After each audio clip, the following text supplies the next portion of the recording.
You know, when most manufacturing business owners decide it's time to get a valuation, they kind of hold their breath, right? They brace for bad news. After pouring years, maybe decades, into their company, they expect to hear it's worth a lot less than they hoped. But what's interesting is, that's not always how it goes. Sometimes it goes the complete opposite way. And this quote? This is from a real story about a manufacturing owner up in Northern California. He had a number in his head, a number he thought was pretty reasonable. But when the actual market valuation came in, wow, it wasn't just a little higher. It was so much higher that it literally changed their entire plan for the future.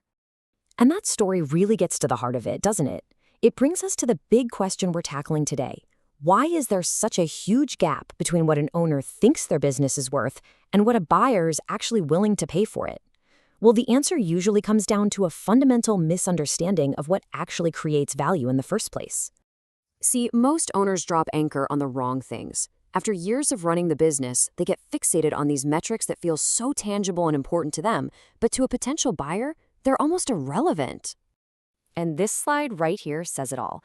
Owners get stuck in the past. They're focused on what they paid for the business or what it would cost to replace all their shiny machinery or maybe just that big top-line revenue number. But buyers, they're playing a totally different game. They are buying the future. They couldn't care less what you paid for it. They're laser-focused on predictable earnings and a solid, defensible stream of cash flow. Bottom line, they don't care what it cost you. They care what it earns. So if the value isn't in the assets or the revenue, then where is it? Let's pull back the curtain on the actual formula that buyers and brokers use. And you might be surprised. It's pretty straightforward. It all boils down to just two things, something called SDE and a market multiple. First up is SDE. That stands for Seller's Discretionary Earnings. And I'm telling you, this is the single most important number when you're valuing a small to mid-sized business. It's not just profit. Think of it as the total financial benefit, the total pile of cash an owner can pull out of the company in a single year. This is the true earning power a new owner is buying.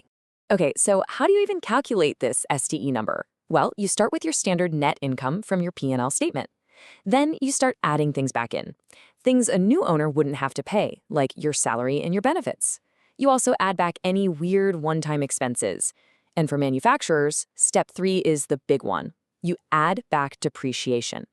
On paper, this can be a huge number, and it dramatically increases the proven earning power of your business.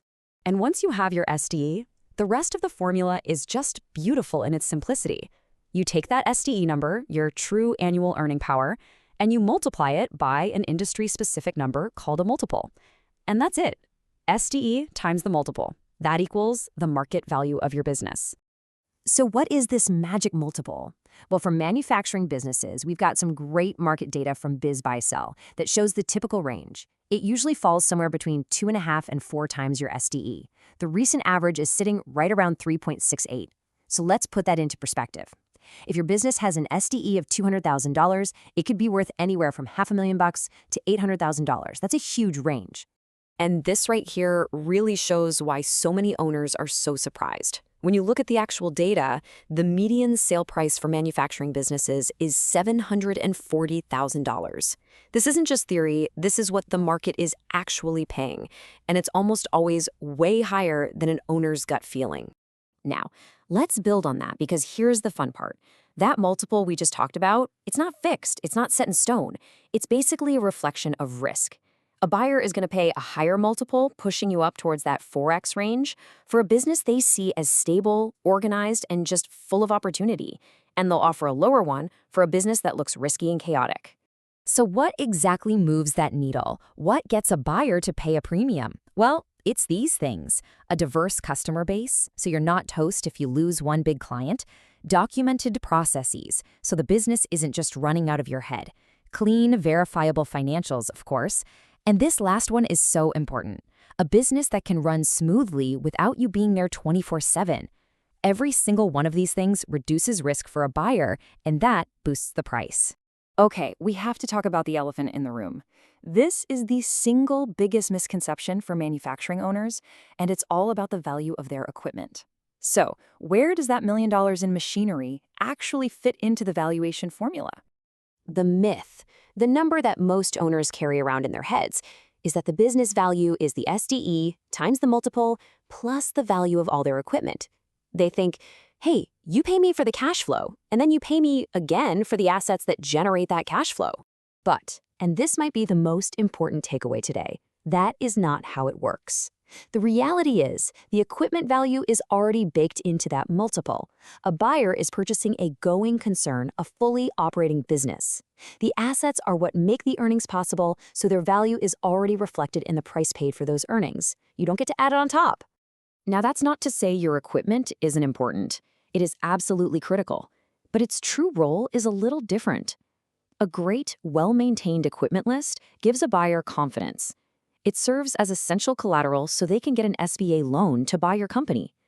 And having everything documented and in good working order just makes the whole due diligence process smoother. It removes uncertainty, and uncertainty kills deals. Okay, so knowing all of this, how do you actually put it into practice? Whether you're thinking of selling in a year or maybe 5 years down the road, there are 3 concrete actions you can take right now to really maximize what your company is worth. Here is your action plan. Step 1, stop guessing. Get a real professional valuation so you know your actual baseline. Step 2, document everything. I mean everything. Your workflows, your maintenance logs, your procedures. If it's only in your head, it has no value to a buyer. Write it down. And third, clean up your financials. Start running your books today as if a buyer's accountant were going to inspect them tomorrow. Because someday, they will. And that leaves us with one final, and I think crucial question to think about. If a potential buyer walked through your door tomorrow and asked to see everything, your books, your equipment, your documented procedures, what story would all of that really tell them? Would it tell a story of risk and chaos? Or would it tell a story of a well-oiled machine, a story of opportunity?